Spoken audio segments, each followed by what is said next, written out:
Hi again. Well, I was recently suggesting that perhaps you try to create a BioBlitz list of species for things that you can find in your garden. Well, if you've done that, and hopefully you've had fun with that, perhaps you want to add a few more species. So what I've done is I've come inside because there are species inside your house that you might be able to add to your list. Possibly more than you might expect. Possibly more than you might want to expect. But we'll have a look, and you don't need to go very far. The lounge windowsill or the kitchen windowsill is a good place to start. We'll have a look round. I'll show you around my house, and we'll have a look at some of the creatures that I've found in it. Thankfully not all in the last week, but quite a few things that we can have a look at and add to our BioBlitz list. I mean, to start with, if you've got a dog or a cat or a rabbit or even a bird's nest in the attic, you might possibly find one of these. A flea. They're not actually quite this big, in fairness. Very, very tiny things. But it's nothing to be ashamed of, having fleas in the house. If you've got a cat or a dog, they're very likely to bring them in at some point or other. But these are very tiny and quite hard to identify. You'd need a microscope. Cat fleas are quite distinctive when you have a closer look at them. They're like a comb of spines on the back of the head, but possibly a bit too complicated for us to consider today. But we can have a look at some slightly bigger things around the house, and some things which want to be in your house and others that really would just like to be released back outside. So let's go and have a look around. So let's start with this windowsill then. Is the inevitable fly. There are all sorts of flies that you might find in the house. House flies, blue bottles, green bottles, fruit flies. They're actually quite fascinating, and this one is sitting, they're quite a clean animal. It's washing itself. You can see the little club-shaped thing twitching there. Flies are, the scientific name is diptera, which means they only have 2 wings rather than 4 like other insects. And that little club-shaped thing helps to balance as the wings flap up, the little club-shaped thing called a haltere flies down, so it helps it to fly. But yeah, they're quite a nice little beast if you like that kind of thing. Obviously this is a sort of creature that's quite happy in your house to an extent, because that's where the food is that they can feed on. But naturally there are loads and loads of flies that might just fly in through the window.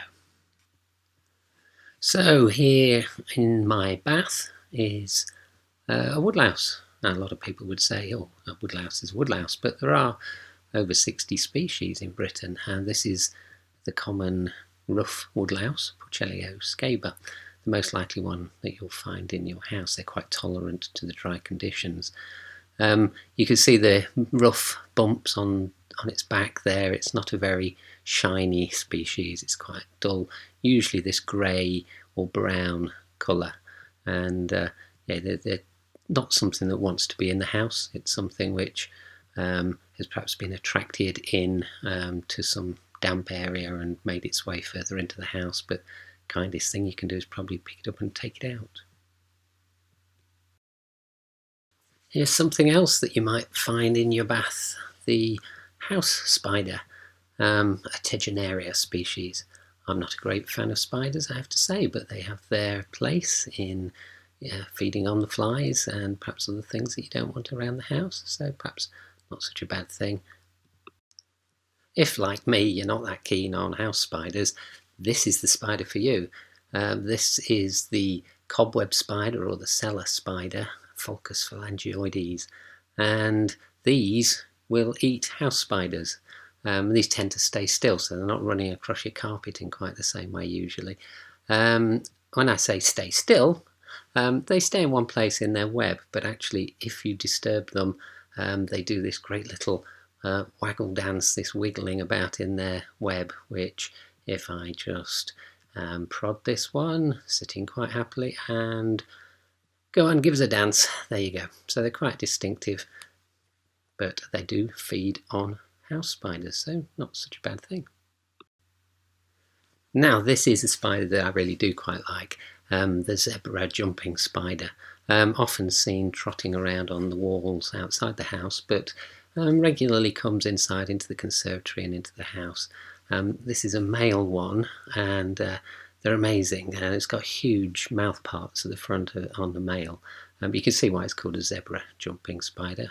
It's pretty much black and white and striped, so fair enough with the zebra. But it's also, as you saw, the big eyes. It's got very good vision, sees its prey, and then leaps on them. This is the female. You can see those eyes. They're like headlights on a car. She has very, very good vision, forward vision. These sort of spiders have 6 eyes. Quite a lot of spiders have 8 eyes, but these have 6. They've got these 2 big ones at the front and a couple more each side. So they have very good vision. So they're as predators, they can see very clearly, and they're quite fascinating to watch. They're quite happy to look at you. As you see, this one was quite interested in my camera lens, and didn't seem at all bothered by me. But I just love watching them. This one's the lovely pale palps at the front that it feels its way around with and manipulates its food. But I think they're a great creature.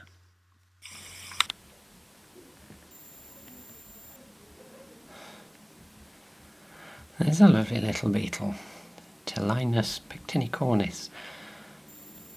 Pectinicornis means pectinate horns, I suppose. So feathery antennae. Clearly what it's got. Looks a bit like a reindeer of the beetle world. Lives in dead wood. This one's probably come out of the wood for my wood burning stove.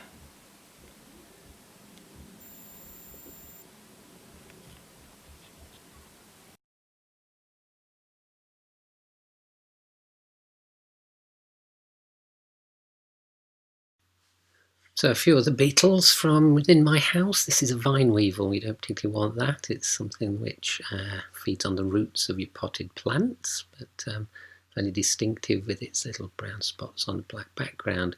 This is a flower beetle, which is very, very similar to the next beetle, which is the woodworm beetle. You can tell the woodworm beetle by that hump on the back of its thorax, but the flower beetle had a much smoother curved thorax. This is perhaps a beetle you don't really want. This is a carpet beetle, one of the anthrenous beetles, sometimes called a museum beetle. And these little woolly bear larvae eat your carpets. This is the brown house moth, Hoffmanopholis pseudospretella. Great name. Not a great moth. It feeds on wool and carpets again, as does this little white-shouldered house moth, which, as you can see, is enjoying some woolen jumper.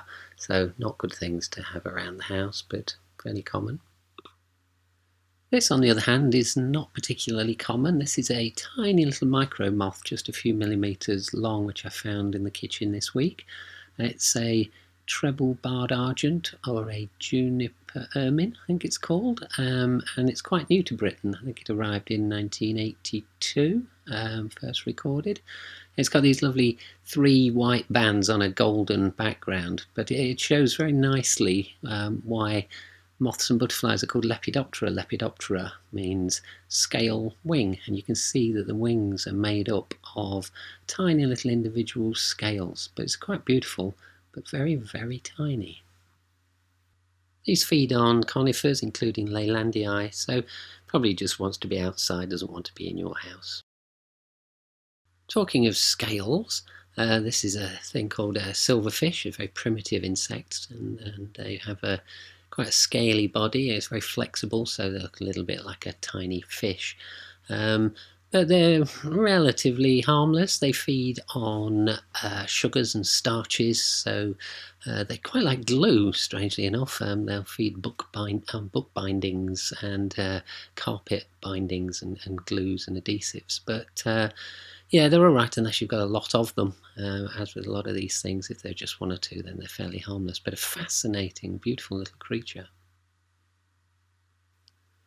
This is another little creature that doesn't really want to be in the house, and also arrived not very long ago into this country. This is the tree bumblebee, distinctive ginger thorax and a white tip to the tail, but they've not been around for many years in Britain, but they've reached most parts now. They've moved northward, but this one has found itself in my house, and I think it'd be better outside, so give it a bit of encouragement and let it go. Come on, off you go.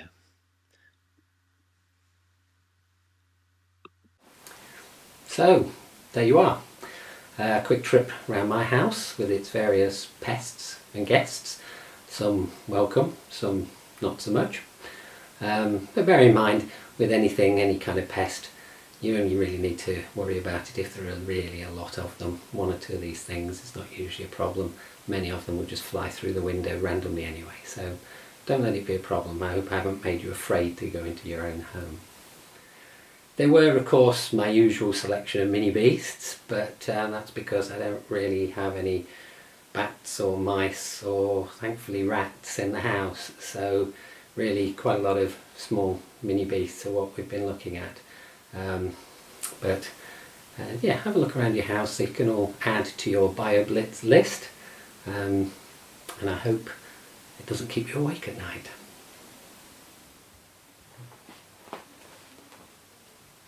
Oh yeah, I'll tell them. Don't forget, once you've got your list of species for your BioBlitz, you can use the Nature Counts tool for sending your records to the Biological Record Centre. You'll find Nature Counts on wildsheffield.com. See ya.